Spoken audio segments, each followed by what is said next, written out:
online sales funnels. What are they and why do you need one? If you're an online marketer or thinking about getting involved in affiliate marketing, or perhaps you want to sell your own products online sales funnels can be a very important tool to your online success. So let's talk about online sales funnels.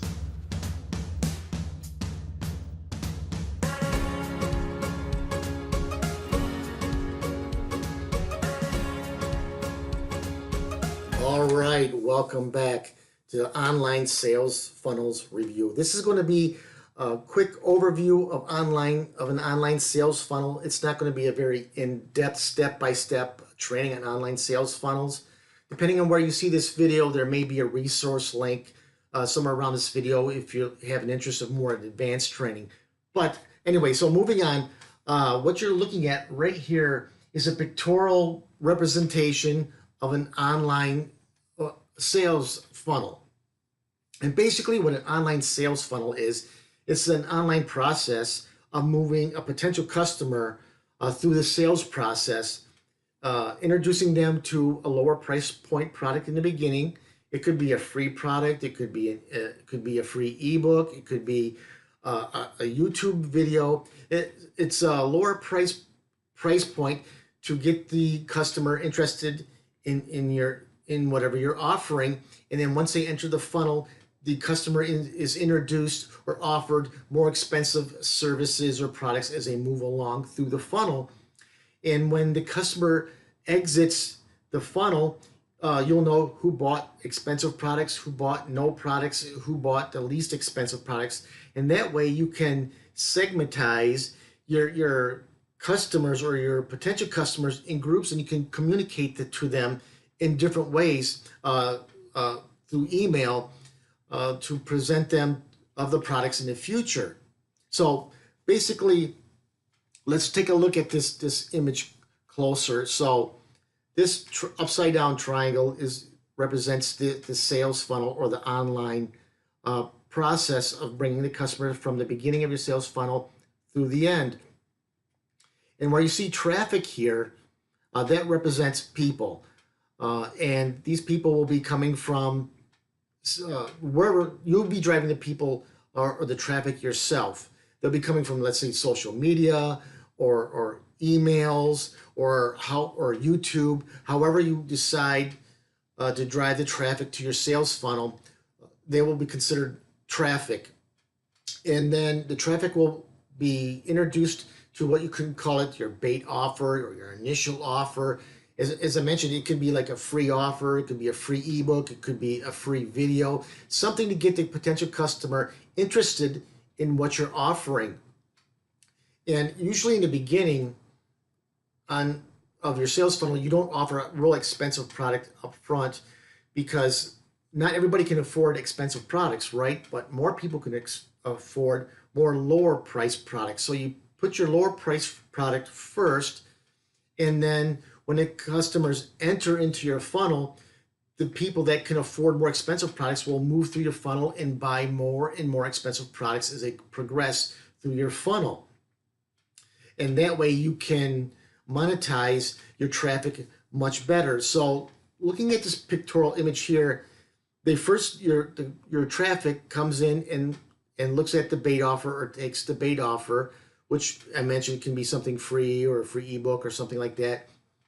And then either they buy or they reject that offer, and they move to the next offer, which could be the front end offer.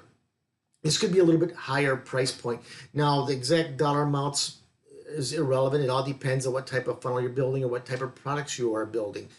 If you're offering lower priced educational products, the steps won't be that great. But now let's say if you're selling Ferraris online, the price points will be quite a bit different. So the dollar values are irrelevant here. And then you introduce them to the next product, which you could call the front end product. And then they're offered something called a middle product, which is a little bit more expensive.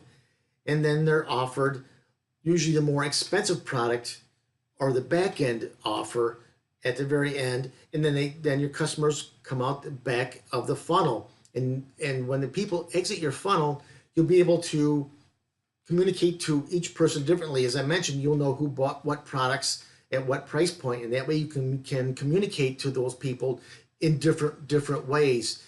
And in addition, you can also have what they call stacked funnels.